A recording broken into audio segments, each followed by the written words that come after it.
ദൈവനാമം വാഴ്ത്തപ്പെടുമാറാകട്ടെ. ദൈവത്തിൻ്റെ കൃപയാൽ ഉൽപ്പത്തി പുസ്തകം എന്ന വിഷയത്തിൻ്റെ 7-ാമത്തെ സെക്ഷനിൽ പ്രവേശിപ്പാൻ ദൈവം നമ്മെ സഹായിച്ചതോർത്ത് ഞാൻ ദൈവത്തെ സ്തുതിക്കുന്നു, സ്തോത്രം ചെയ്യുന്നു. നിങ്ങൾക്ക് ഏവർക്കും കർത്താവായ യേശുക്രിസ്തുവിന്റെ നാമത്തിൽ സ്നേഹവും വന്ദനവും അറിയിക്കുകയാണ്. നിങ്ങൾ നൽകുന്ന പ്രോത്സാഹനത്തിന്, സഹായ സഹകരണത്തിന്, പ്രാർത്ഥനയുടെ പിൻബലത്തിനായി നന്ദി പറയുന്നു. ദൈവം നിങ്ങളെല്ലാവരെയും ധാരാളമായി അനുഗ്രഹിക്കുമാറാകട്ടെ. നമ്മുടെ ഉൽപ്പത്തി പുസ്തകത്തിൻ്റെ പാഠങ്ങൾ ഇങ്ങനെ അപ്ലോഡ് ചെയ്യുന്നതോടൊപ്പം തന്നെ നമ്മൾ ആശ്വാസനാദം എന്ന ശുശ്രൂഷയിലൂടെ ദൈവവചന സന്ദേശങ്ങൾ നമ്മൾ അപ്ലോഡ് ചെയ്തുകൊണ്ടിരിക്കുന്നുണ്ട്. അത് പലർക്കും അനുഗ്രഹമായി തീരുന്നതിൽ കേൾക്കുന്ന സന്തോഷമുണ്ട്. നിങ്ങളിൽ ആരെങ്കിലും അത് ശ്രദ്ധിക്കാതെ പോയിട്ടുണ്ടെങ്കിൽ നിങ്ങളെ ഞങ്ങൾ ശുശ്രൂഷയിലേക്ക് ആഹ്വാനം ചെയ്യുന്നു. അതിനെ ഇടപെടലിന് കാരണമായി തീരുവാൻ പ്രാർത്ഥിക്കാൻ ഓർമ്മിപ്പിക്കുകയാണ്.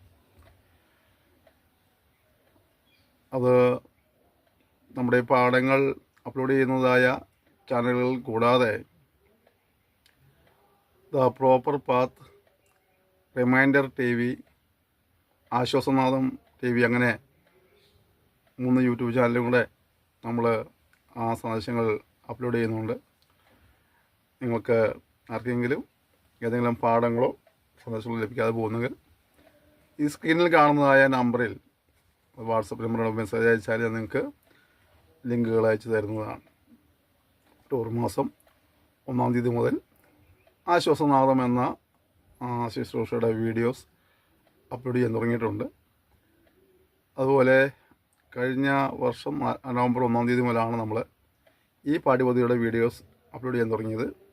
നിങ്ങൾക്ക് ഏതെങ്കിലും ക്ലാസ്സുകൾ മിസ്സായിട്ടുണ്ടെങ്കിൽ ഈ നമ്പറിൽ മെസ്സേജ് അയക്കുകയാണെങ്കിൽ നിങ്ങൾക്ക് ആ മിസ്സായ ക്ലാസ്സിൻ്റെ ലിങ്കും ഞങ്ങൾ അയച്ച് തരുന്നതാണ്.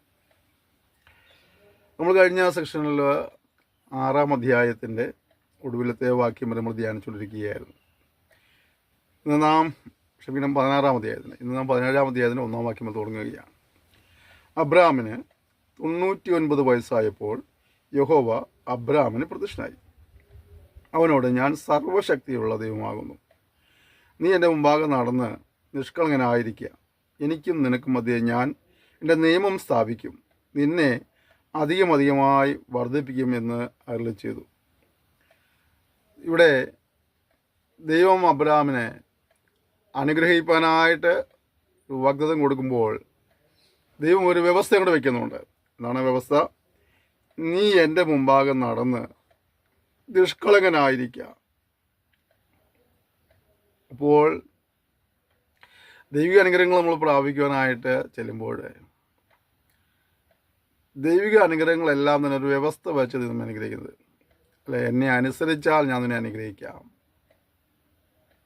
നമ്മൾ ആവർത്തന പുസ്തകം 28-ാം അധ്യായം പഠിക്കുമ്പോൾ ആ അധ്യായത്തിൽ ഉടനീളം കാണുന്നതായ ഒരു സന്ദേശം, നിങ്ങൾ എൻ്റെ വചനം കേട്ട് അനുസരിക്കുന്നെങ്കിൽ നിങ്ങൾ ഇന്ന മാതിരിയാകും.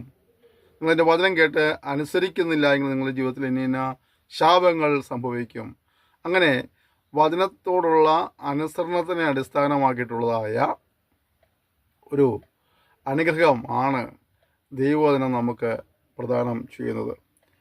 അപ്പോൾ ദൈവസന്നിധാനത്തിൽ അനുഗ്രഹങ്ങൾ പ്രാപിപ്പാൻ, അഭിവൃദ്ധി പ്രാപിപ്പാനായിട്ട് നാം ദൈവത്തിൻ്റെ വ്യവസ്ഥ പ്രകാരം, ദൈവവചന പ്രകാരം ദൈവഭാഗെ ആയിരിക്കുക എന്നുള്ളതാണ് നമ്മുടെ ഉത്തരവാദിത്തം. അനുഗ്രഹത്തിൻ്റെ ഒരു സന്ദേശം അബ്രഹാം കേട്ട് കഴിഞ്ഞപ്പോൾ അബ്രഹാം ദൈവത്തോട് പറഞ്ഞ കാര്യമാണ് അടുത്തത്. അപ്പോൾ അബ്രഹാം സാഷ്ടാംഗം വീണ് ദൈവം അവനോട് അരുളി ചെന്നാൽ, എനിക്ക് നിന്നോട് ഒരു നിയമമുണ്ട്, നീ ബഹുജാതികൾക്ക് പിതാവാകും. ഇനി നിന്നെ അബ്രാം എന്നല്ല വിളിക്കേണ്ടത്, ഞാൻ നിന്നെ ബഹുജാതികൾക്ക് പിതാവാക്കിയിരിക്കിയാൽ നിൻ്റെ പേര് അബ്രാഹാം എന്നായിരിക്കും എന്ന് പറഞ്ഞു. കണ്ടോ, അബ്രാമിൻ്റെ പേരിനെ ദൈവം മാറ്റുകയാണ്. അതുകൊണ്ടായിരുന്ന പേരുകൾക്ക് പോലും മാറ്റം വരുത്തുന്നു. ഞാനിവിടെ പറയാൻ ആഗ്രഹിക്കുന്നൊരു കാര്യം, നീ ദൈവത്തിൻ്റെ സന്നിധിയിൽ വിശ്വസ്തയോടെ ദൈവത്തെ സേവിക്കുന്നെങ്കിൽ നിൻ്റെ അവസ്ഥകൾക്കും സാഹചര്യങ്ങൾക്കും നീ കേട്ടിരുന്നതായ വിളിപ്പേരുകൾക്ക് പോലും മാറ്റം വരുത്തുവാൻ ദൈവത്തിന് കഴിയുമെന്നുള്ളതാണ്. മാറാരോഗിയെന്നോ, തീരാക്കടമുള്ളവനെന്നോ, ഗതികെട്ടവനെന്നോ, അധോഗതി പ്രാപിച്ചവനെന്നോ, ശപിക്കപ്പെട്ടവനെന്നോ, അല്ലേ, നിന്ദാപാത്രമെന്നോ, പരിഹാസ വിഷയമെന്നോ, അങ്ങനെയൊക്കെയുള്ള പല നിലകളിലുള്ള സാഹചര്യ അടിസ്ഥാനത്തിൽ പല പേരുകളാൽ നീ അറിയപ്പെട്ടുവെങ്കിൽ, നീ ദൈവത്തെ സേവിക്കുകയും വിശ്വസ്തയോടെ അവനെ അനുഗമിക്കുകയും ചെയ്യുന്നെങ്കിൽ നിശ്ചയമായും ദൈവം ആ അവസ്ഥകൾക്കും ആ വിളിപ്പേരുകൾക്കെല്ലാം മാറ്റം വരുത്തിയിട്ട് ദൈവത്താൽ അനുഗ്രഹിക്കപ്പെട്ടവനെന്നും ഉയർച്ച പ്രാപിച്ചവനെന്നും സൗഖ്യം പ്രാപിച്ചവനെന്നും സ്ഥിതികൾക്ക് ബലം പ്രാപിച്ചവെന്നുള്ളതായ വിളിപ്പേരിലേക്ക് തരുവാനായിട്ട് കർത്താവ് തന്നെ ഉയർത്തുവാൻ ഇടയായിത്തീരും. അതുകൊണ്ട് നിരാശപ്പെട്ടു പോകേണ്ട ആവശ്യമില്ല. ഏതൊരു സാഹചര്യത്തിലും ഏതൊരു പ്രതികൂലത്തിലും ദൈവത്തെ പൂർണ്ണമായി ആശ്രയിക്കുക, ദിവസം നിലകൊള്ളുക. നിശ്ചയമായും ഒന്നിൻ്റെ അവസ്ഥകൾക്കും മാറ്റം വരുത്തുവാൻ ഇടയായിത്തീരും. അവിടെ അബ്രഹാമിന് വീണ്ടും കൊടുക്കും, ഞാൻ നിന്നെ അധികമായി വർദ്ധിപ്പിച്ച് അനേക ജാതികളാക്കും, നിന്നിൽ നിന്ന് രാജാക്കന്മാരും ഉത്ഭവിക്കും, ഞാൻ നിനക്കും നിൻ്റെ ശേഷം നിൻ്റെ സന്തതിക്കും ദൈവമായിരിക്കണതിന് ഞാൻ എനിക്കും നിനക്കും നിൻ്റെ ശേഷം തലമുറയായ നിൻ്റെ സന്തതിക്ക് മധ്യേ എൻ്റെ നിയമത്തെ നിത്യനിയമമായി സ്ഥാപിക്കും. ഇവിടെ അബ്രഹാം ദൈവത്തിൻ്റെ വിളി കേട്ട് ഇറങ്ങി തിരിച്ചു. അബ്രഹാമിനെ ദൈവം അനുഗ്രഹിക്കുന്നു. അതോടൊപ്പം തന്നെ അവരുടെ സന്തതികളോടുള്ള ആ ദൈവത്തിൻ്റെ നിയമം വയ്ക്കുകയാണ്. നിൻ്റെ സന്തതികളും തലമുറയായി എന്നെ സ്നേഹിക്കുവാൻ, എന്നെ അനുസരിപ്പാൻ, എന്നെ സേവിപ്പാനുള്ളതായ ഒരു വ്യവസ്ഥ വെച്ചിരിക്കുകയാണ്. പലപ്പോഴും നാം നമ്മുടെ ചുറ്റുകൾ കണ്ടുവന്ന ഒരു ഗതികേട്, ഒന്നാം തലമുറ കഷ്ടപ്പെട്ട് നിന്ന് സഹിച്ച് പരിഹാസം കേട്ട് ദൈവത്തെ സേവിച്ചു. ദൈവം അവരുടെ തലമുറയിൽ, അവരുടെ കാലഘട്ടങ്ങളിൽ അവരെയും അവരുടെ മക്കളെയും അനുഗ്രഹിപ്പാനിടയായിത്തീർന്നു. അങ്ങനെ അനുഗ്രഹം പ്രാപിച്ച് രണ്ടാം തലമുറ അപ്പന്മാർ പോയ പുറകെ കുറച്ച് കാലമെല്ലാം പോയിക്കൊണ്ടിരുന്നു. എന്നാൽ മൂന്നാം തലമുറയ്ക്ക് ആയപ്പോഴത്തേക്കും സംഭവിച്ചത്, പിതാക്കന്മാരുടെ ദൈവത്തെ പിതാക്കന്മാർ സേവിച്ച പോലെ സേവിക്കുവാനോ ആരാധിക്കുവാനോ കഴിയാതെ ദൈവപ്രമാണത്തിൽ നിന്നും അന്യപ്പെട്ടു പോയതായ ചരിത്രങ്ങൾ നാം നമ്മുടെ ചുറ്റുപാടുകളിൽ വീക്ഷിച്ച് കാണാൻ കഴിയും. എന്നാൽ ദൈവത്തിൻ്റെ വ്യവസ്ഥ എന്താണ്? നിന്നെ ഞാൻ അനുഗ്രഹിച്ചു, എൻ്റെ തലമുറകളെ ഞാൻ അനുഗ്രഹിക്കും, എൻ്റെ സന്തതികളെ ഞാൻ അനുഗ്രഹിക്കും, അവരുടെ മക്കളെ ഞാൻ അനുഗ്രഹിക്കും. അപ്പോഴൊക്കെ എന്ത് ചെയ്യണം? ആ സമയങ്ങളെല്ലാം തന്നെ എന്നെ സേവിക്കുന്നവരായിത്തീരണം.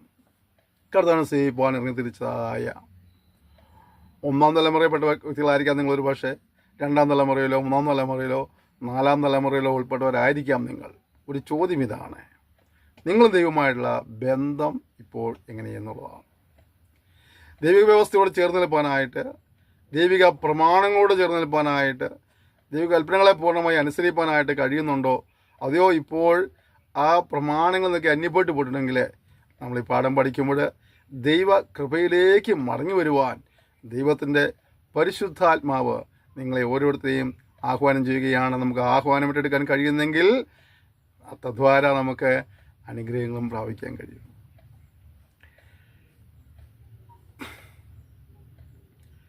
ദൈവം പിന്നെയും അബ്രഹാമിനോട് അരുളിച്ചത്, നീയും നിന്റെ ശേഷം തലമുറയായ നിന്റെ സന്തതിയും എൻ്റെ നിയമം പ്രമാണിക്കണം. എനിക്കും നിങ്ങൾക്കും നിന്റെ ശേഷം നിന്റെ സന്തതിക്കും മധ്യയുള്ളതും നിങ്ങൾ പ്രമാണിക്കുന്നതുമായ എൻ്റെ നിയമമാവിത്. കണ്ടോ, തലമുറയ്ക്ക് ഈ വിശ്വാസം കൈമാറുമ്പോൾ അത് അതിൻ്റെ ഗൗരവത്തിൽ, അതിൻ്റെ വിശുദ്ധിയിൽ, അതിൻ്റെ പ്രാധാന്യത്തോടെ കൈകാര്യം ചെയ്യണം എന്നുള്ള കാര്യം തിരുവനന്തപുരം ഓർമ്മിപ്പിക്കുകയാണ്. അബ്രഹാമിനുള്ള ബന്ധത്തിൽ പറയുന്നത്, നിങ്ങളിൽ പുരുഷ പ്രജയൊക്കെയും പരിശോധന ഏൽക്കണം, നിങ്ങളുടെ അഗ്രചർമ്മം പരിശോധന ചെയ്യണം, അതെനിക്കും നിങ്ങൾക്ക് മധ്യയുള്ള നിയമത്തിൻ്റെ അടയാളമാകും. തലമുറയായ നിങ്ങളിൽ പുരുഷ പ്രജയൊക്കെയും 8 ദിവസം പ്രായമാകുമ്പോൾ പരിശോധന ഏൽക്കണം. വീട്ടിൽ ജനിച്ച ദാസനായാലും എൻ്റെ സന്തതി അല്ലാത്തവനായി അന്യനോട് വിലയ്ക്ക് വാങ്ങിയവനായാലും ശരി, എൻ്റെ വീട്ടിൽ ജനിച്ച ദാസനും വില കൊടുത്ത് വാങ്ങിയവനും പരിശോധന ഏറ്റേ കഴിയൂ. എൻ്റെ നിയമം നിങ്ങളുടെ ദേഹത്തിൽ നിത്യ നിയമമായിരിക്കണം. അഗ്രചർമ്മിയായ പുരുഷപ്രജയെ പരിശോധന ഏൽക്കാതിരുന്നാൽ ജനത്തിൽ നിന്ന് ചോദിച്ചു കളയണം, അവൻ എൻ്റെ നിയമം ലംഘിച്ചിരുന്നു. കണ്ടോ, വളരെ ഗൗരവത്തോടെയാണ് ദൈവം അവർക്ക് ആ നിയമങ്ങൾ കൊടുക്കുന്നത്. അത് പാലിക്കപ്പെടണമെന്നുള്ളത് ദൈവിക കൽപ്പനയാണ്. അത് മാത്രമല്ല, അവർ അനുസരിക്കുക എന്നുള്ളപ്പോൾ തന്നെ അവരെ വീട്ടിൽ ജനിച്ച ദാസനായാലും വില കൊടുത്ത് വാങ്ങിയ അടിമയാണെങ്കിലും അബ്രഹാം സേവിക്കുന്ന ദൈവത്തിൻ്റെ കൽപ്പന അനുസരിച്ച് വേണം നിലകൊള്ളുവാൻ എന്നുള്ളതായ ഒരു പ്രമാണമാണ് ഇവിടെ കൊടുത്തത്. ഓക്കെ, പിന്നെയും അബ്രഹാമിനോട് നിന്റെ ഭാര്യയായ സാറായി എന്നല്ല വിളിക്കേണ്ടത്, അവളുടെ പേർ സാറ എന്നിരിക്കണം. ഞാൻ അവളെ അനുഗ്രഹിച്ച് അവളിൽ നിന്ന് നിനക്കൊരു മകനെ തരും. ഞാൻ അവളെ അനുഗ്രഹിക്കുകയും അവൾ ജാതികൾക്ക് മാതാവായി തീരുകയും ജാതികളുടെ രാജാക്കന്മാർ അവളിൽ നിന്ന് ഉത്ഭവിക്കുകയും ചെയ്യുന്നതിൽ ചെയ്തു. അപ്പോൾ അബ്രഹാം കവിണ് വീണ് ചിരിച്ചു. 100 വയസ്സുള്ളവന് മകൻ ജനിക്കുമോ? 90 വയസ്സുള്ള സാറ പ്രസവിക്കുമോ എന്ന് തൻ്റെ ഹൃദയത്തിൽ പറഞ്ഞു. ഇസ്മായിൽ നിന്റെ മുമ്പാകെ ജീവിച്ചിരുന്നാൽ മതി എന്ന് അബ്രഹാം ദൈവത്തോട് പറഞ്ഞു. അങ്ങനെ ദൈവം അരുളി ചെയ്തത്, അല്ല, നിന്റെ ഭാര്യയായ സാറ തന്നെ നിനക്കൊരു മകനെ പ്രസവിക്കും. നീ അവന് ഇസ്ഹാക്ക് എന്ന് പേരിടണം. ഞാൻ അവനോടും അവൻ്റെ ശേഷം അവൻ്റെ സന്തതിയോടും എൻ്റെ നിയമത്തെ നിത്യനിയമമായി ഉറപ്പിക്കും.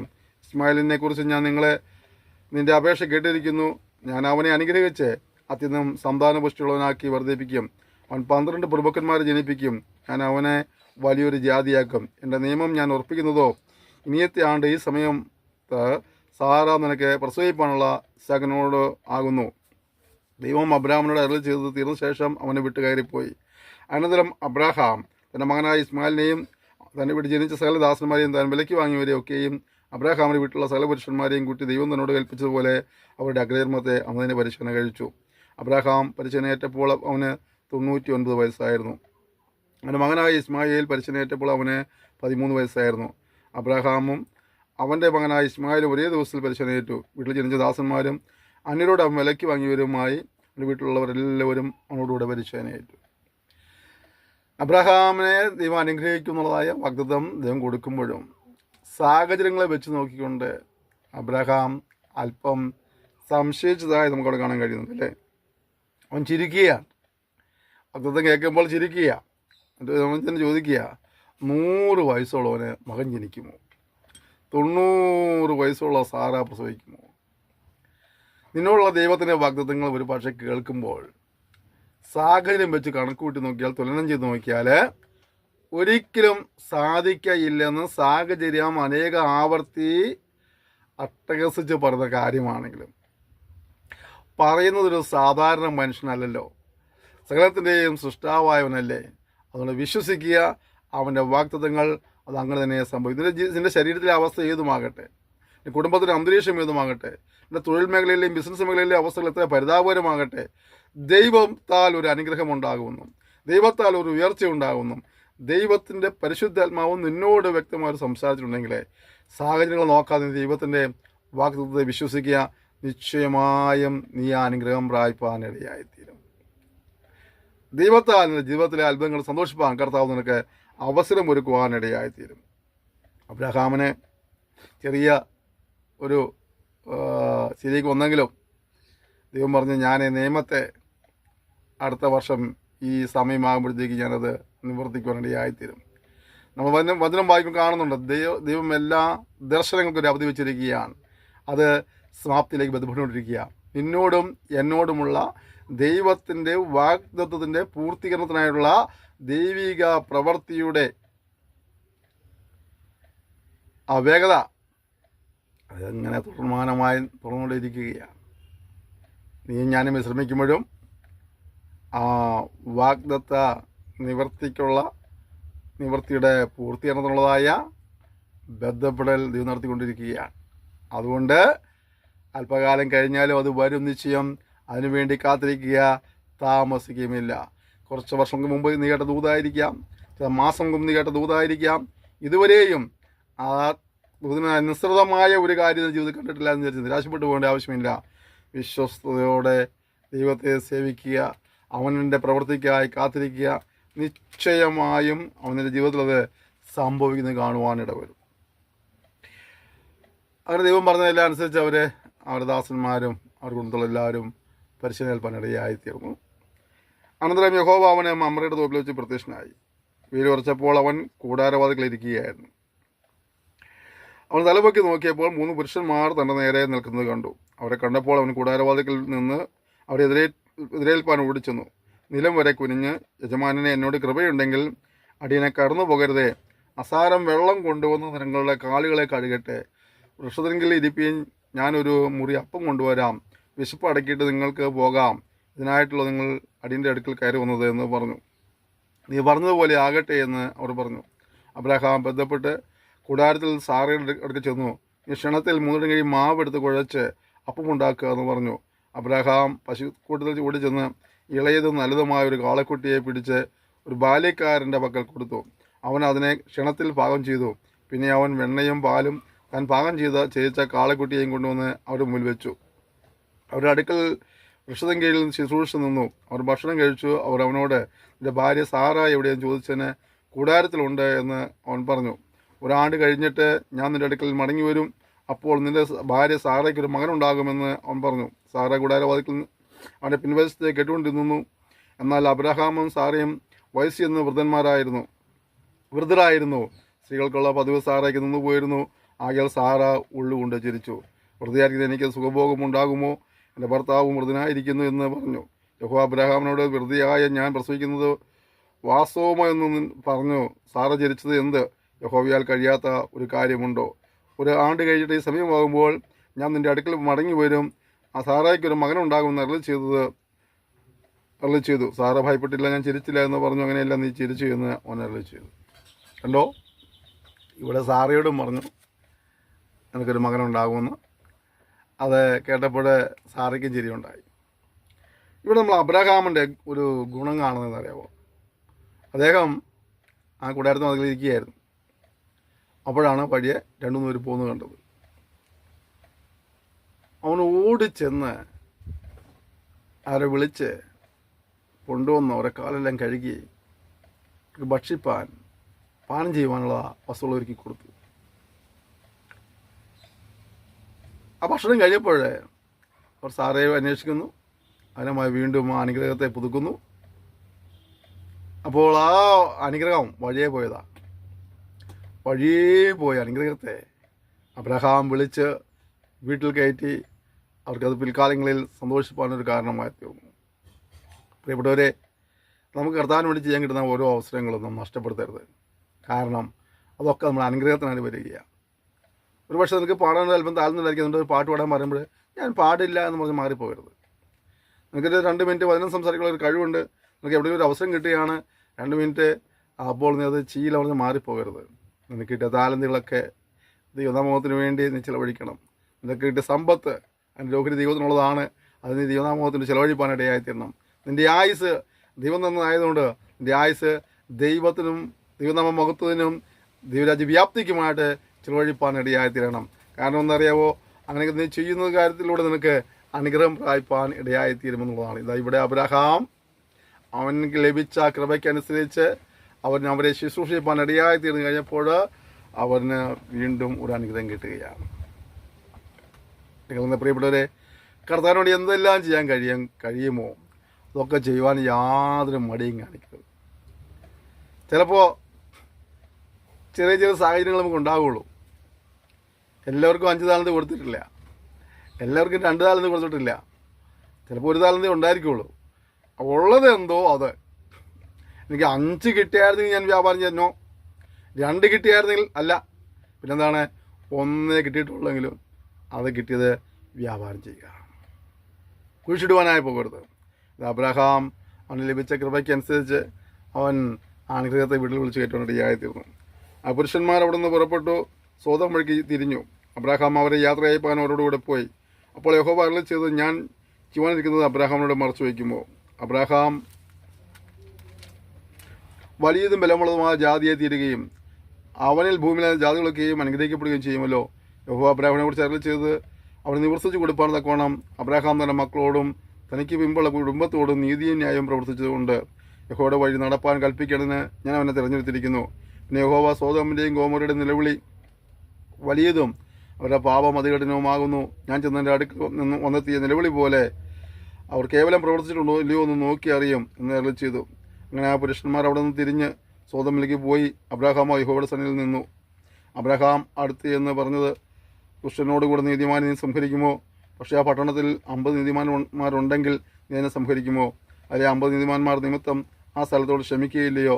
ഇങ്ങനെ നീ ഒരു നാളും ചെയ്യുന്നതല്ലല്ലോ. നീതിമാൻ ദുഷ്ടനെ പോലെ ആകത്തക്കവണ്ണം ദുഷ്ടനോട് കൂടെ നീതിമാനെ നീ ഒരു നാളും കൊല്ലുകയില്ല.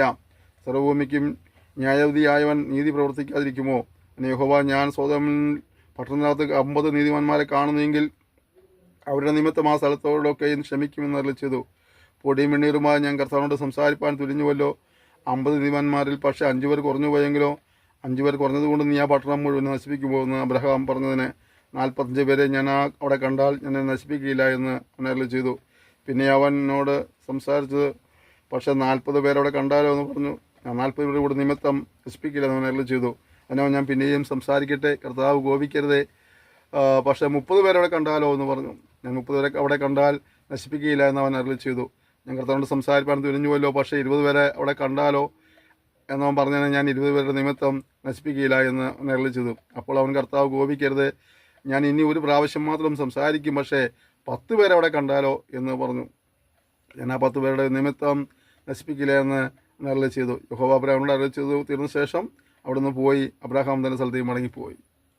സോദോമിനെ കുറിച്ചുള്ളതായ ദൈവപദ്ധതിയെ മനസ്സിലാക്കിയ അബ്രഹാം അവിടെയുള്ള ജീവിതങ്ങൾ നശിച്ചു പോകാതിരിക്കാൻ വേണ്ടി ആത്മഭാരത്തോടെ ദിവസങ്ങളിൽ മധ്യസ്ഥനെ കാണാൻ കഴിയുന്നുണ്ട്. പക്ഷെ തൻ്റെ സഹോദരൻ്റെ പുത്രൻ ലോകത്തും കുടുംബം അവിടെ ഉള്ളതുകൊണ്ടായിരിക്കാൻ തന്നെ ഇത്രമാത്രം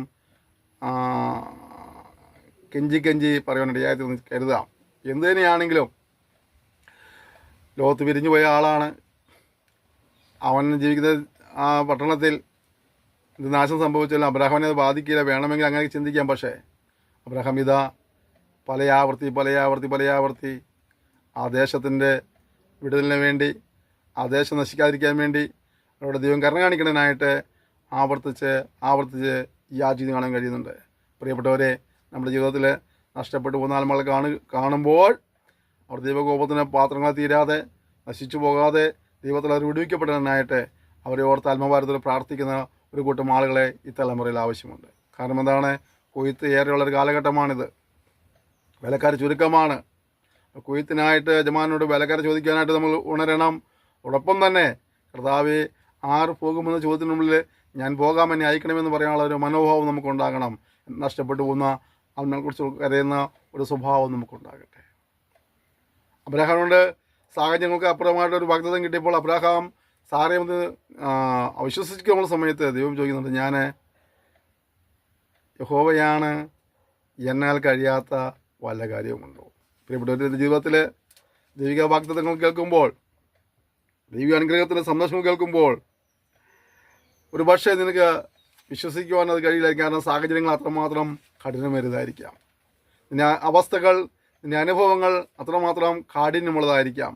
അതുകൊണ്ട് തന്നെ പലപ്പോഴത് വിശ്വസിക്കുവാൻ ഏറ്റെടുക്കുവാൻ കഴിഞ്ഞു വരികയില്ല. എന്നാൽ ഞാൻ ഒരു കാര്യം പറയാൻ ആഗ്രഹിക്കുന്നു. നിന്നോട് പറയുന്നവൻ സർവശക്തനായ ദൈവമാണ്. അവനാൽ അസാധ്യമായിട്ട് ഒന്നുമില്ല എന്നുള്ളത് കൊണ്ട് തന്നെ അവൻ പറഞ്ഞ കാര്യങ്ങൾ എന്താണെങ്കിലും അതങ്ങനെ തന്നെ വിശ്വസിക്കുക, കണ്ണടച്ച് വിശ്വസിക്കുക. എന്നിട്ട് ആ പ്രവൃത്തിക്ക് വേണ്ടി ദൈവസന്നിധിയിൽ കാത്തിരിക്കുക. ദൈവിക സമയമാകുമ്പോൾ നീ അനുഗ്രഹം പ്രാപിക്കും, ആ വിടുതൽ പ്രാപിക്കും, ആ നന്മ അനുഭവിക്കും, സന്തോഷം അനുഭവിക്കും. ദൈവത്താൽ ഒരു വിടുതലുണ്ടാകും. വിശ്വസിക്കാൻ കഴിയുന്നുണ്ടെങ്കിൽ നമുക്ക് ചേർന്ന് ഒരുമിച്ച് പ്രാർത്ഥിക്കാം. ഒപ്പം തന്നെ നമ്മൾ അനുഗ്രഹം പ്രാപിക്കുന്നവരാണ്, നമ്മൾ ദൈവത്തെ സേവിക്കുന്നവരാണ്. അതേസമയം സമാധാനമില്ലാത്ത, സന്തോഷമില്ലാത്ത, സുവിശേഷം കേൾക്കാത്ത ആയിരക്കണക്കിന് ആളുകൾ, ലക്ഷക്കണക്കിന് ആളുകൾ നമ്മുടെ ചുറ്റുപാടിലുണ്ട്. അവർ നശിച്ചു പോകാതിരിക്കാൻ, നഷ്ടപ്പെട്ടു പോകാതിരിക്കാൻ അവരോട് പ്രാർത്ഥിക്കുവാനും അവരോട് സുവിശേഷം പറയുവാനുള്ള ഒരിക്കലും നമ്മെ സമർപ്പിക്കാൻ കർത്താവ് നമ്മെ സഹായിക്കുമാറാകട്ടെ.